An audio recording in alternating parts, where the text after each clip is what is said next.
നമസ്കാരം. Iran, Russia, China എന്നീ രാജ്യങ്ങളുടെ യുദ്ധക്കപ്പലുകൾ ഒമാൻ ഉൾക്കടലിൽ വാർഷിക സംയുക്ത നാവിക അഭ്യാസങ്ങൾ ആരംഭിച്ചതായ റിപ്പോർട്ടാണ് പുറത്തുവരുന്നത്. ഈ മൂന്ന് രാജ്യങ്ങൾ തമ്മിലുള്ള സൈനിക ബന്ധം കൂടുതൽ ആഴത്തിലാക്കുന്നതിന്റെ ഏറ്റവും പുതിയ നീക്കമാണിത്. സെക്യൂരിറ്റി ബെൽറ്റ് 2025 എന്ന് വിശേഷിപ്പിക്കുന്ന ഈ അഭ്യാസം ഇറാനിയൻ തന്ത്രപ്രധാനമായ ചബഹാർ തുറമുഖത്തിന് സമീപമാണ് നടക്കുന്നത്.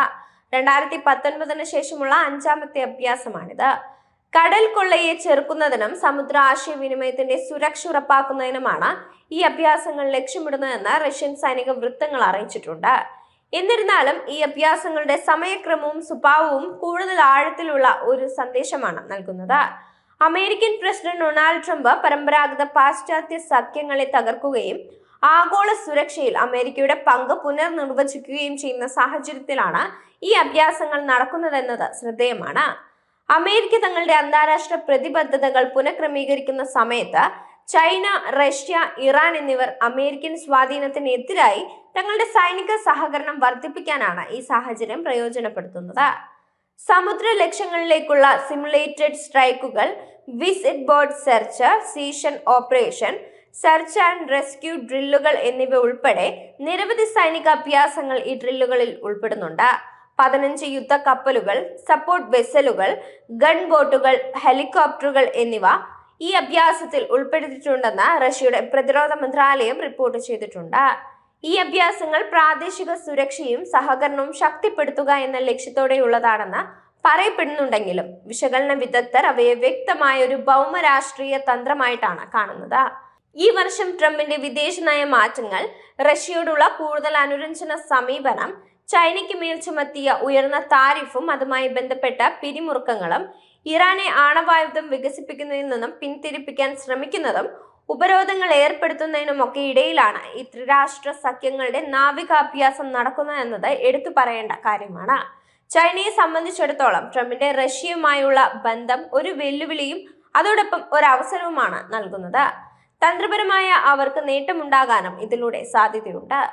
വിഭജിക്കപ്പെട്ട യൂറോപ്പും ദുർബലമായ അറ്റ്ലാന്റിക് സമുദ്ര സഖ്യവും യൂറോപ്പിലെ അമേരിക്കൻ സ്വാധീനം ഇല്ലാതാക്കുന്നതിനൊപ്പം പുടിന്റെ ഭരണകൂടത്തെ നിലനിർത്തുക എന്ന ചൈനയുടെ ലക്ഷ്യങ്ങളെ മുന്നോട്ട് കൊണ്ടുപോകുന്നുണ്ട്.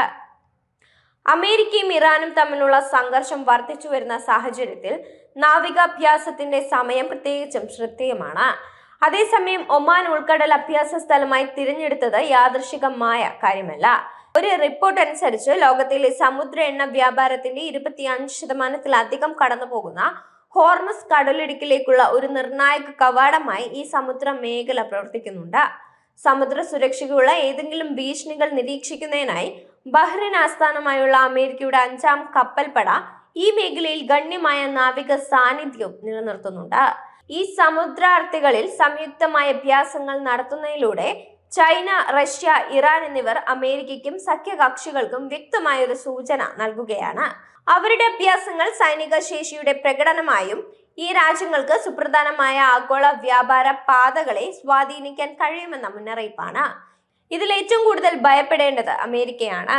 അമേരിക്കയുടെ കുതന്ത്രങ്ങളും ഒളിപ്പോരുകൾക്കുമുള്ള പരസ്യമായ ഒരു വെല്ലുവിളി കൂടിയാണ് ഈ മൂന്ന് വമ്പൻ ശക്തികളുടെ കൂടിച്ചേരലും വികസിക്കുന്ന സൈനിക സാങ്കേതിക ബന്ധവും. ചിരിച്ചുകൊണ്ട് കഴുത്തിറക്കാൻ വരുന്ന ട്രംപിന്റെ കുബുദ്ധിയൊന്നും ഇവിടെ ചിലവാകാൻ പോകുന്നില്ല. അങ്ങനെ ഒരു നയവുമായി ട്രംപ് ഇറങ്ങിയാൽ അതിന് ട്രംപ് പകരം നൽകേണ്ടത് അമേരിക്ക എന്ന രാഷ്ട്രത്തിന്റെ തന്നെ മുഖച്ഛായ ആയിരിക്കുമെന്നതിൽ സംശയമൊന്നുമില്ല.